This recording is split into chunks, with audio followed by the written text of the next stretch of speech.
but I don't like them. So maybe I ethical hater. I don't care. You can't force me to finish this.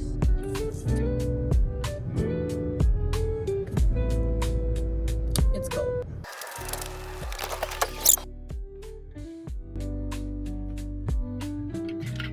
I just got water. It was too much work.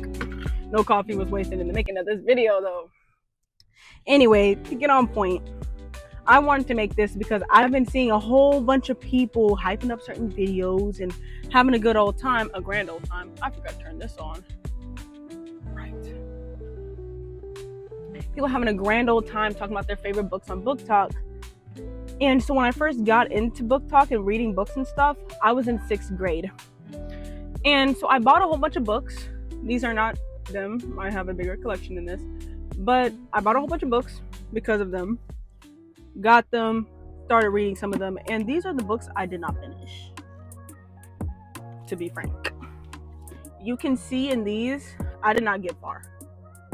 Maybe, I think that's like 100 pages in. They were something. They were definitely something.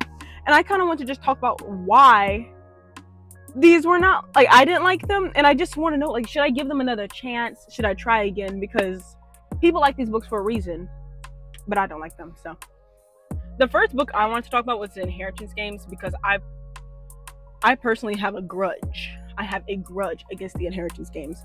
I don't know why people like them. Ooh, I don't know why people like it. I'm not personally a romance person though, but when I read the synopsis of this book, I'm thinking, oh, there's a little bit of love, but it's like a subplot, you know what I'm saying? I thought this was going to be mainly puzzles, mystery, and stuff. And I get into it, and it's mainly romance. It's always some girl being in a house with a whole bunch of dudes, and well, that's awkward. I would never want that. But so my first gripe was that it's a love triangle, a very, very clear love triangle.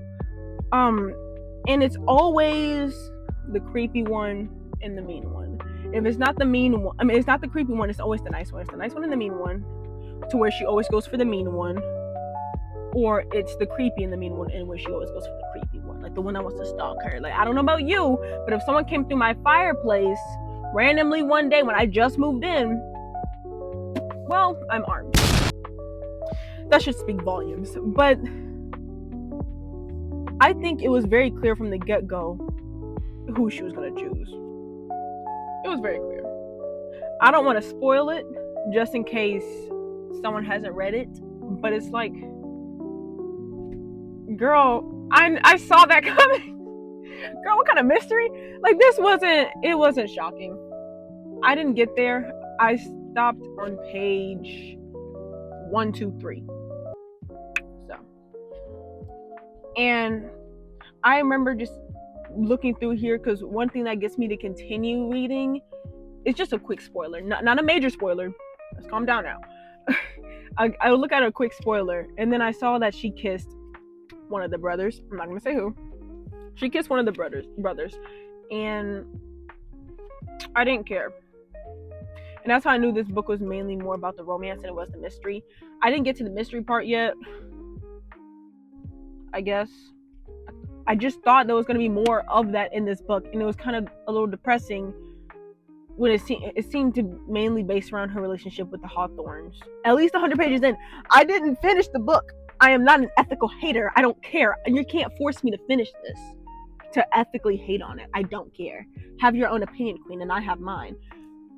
But I couldn't get through it because I just thought it was so interesting at first.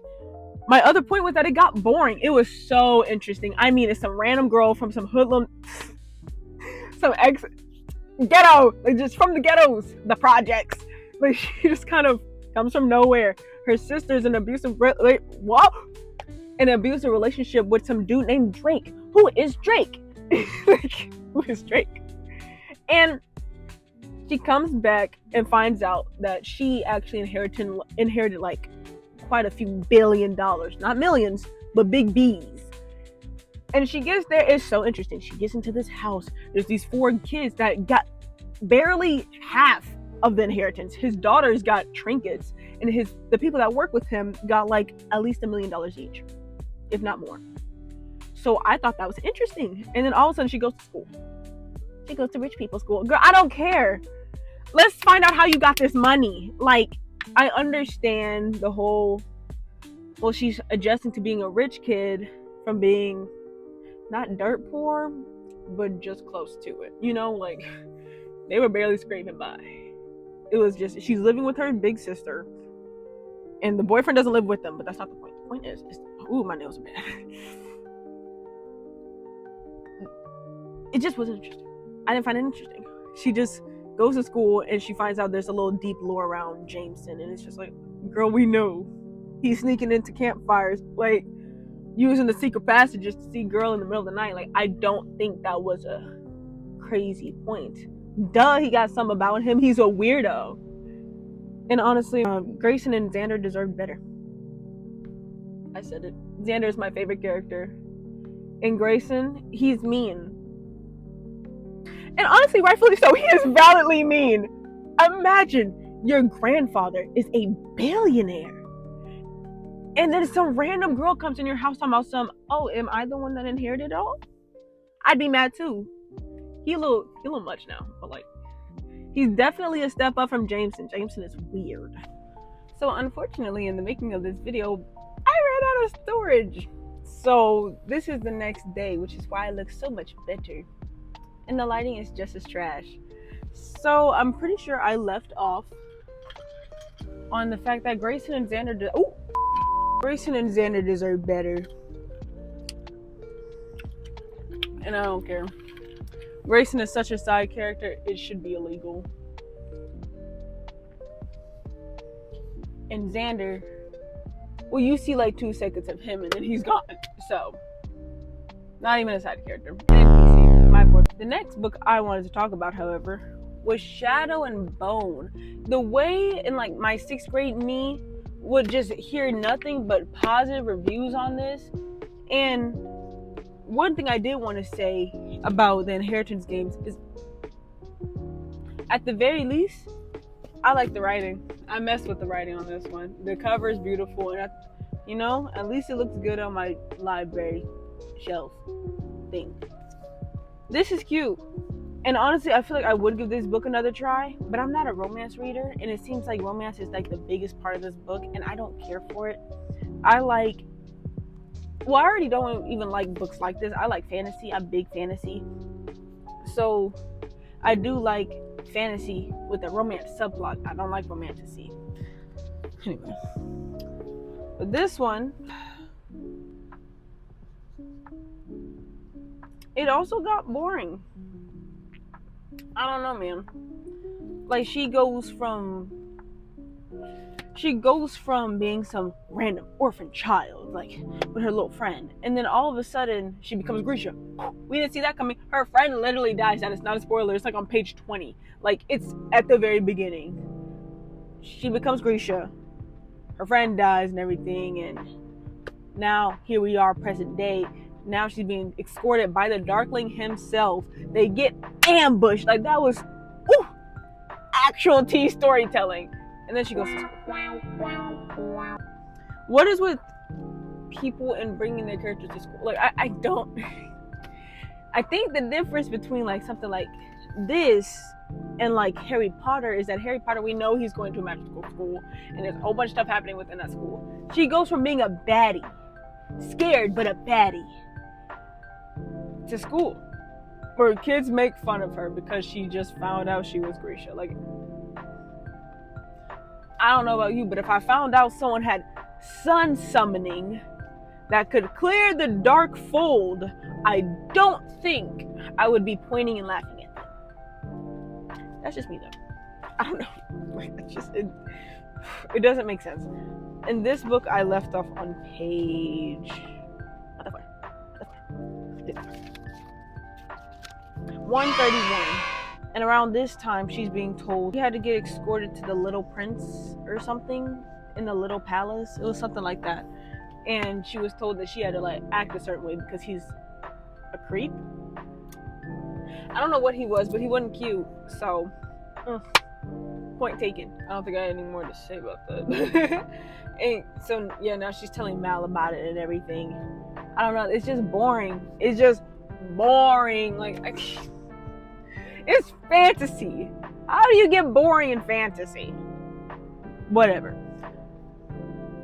The other thing that was kind of like griping me about Shadow and Bone was the I'm not as cool as you think I am trope. It's like, and this happens a lot with the chosen ones. Like, they find out that they're actually like super cool and kind of spectacular, like cowabunga, and they just won't accept it.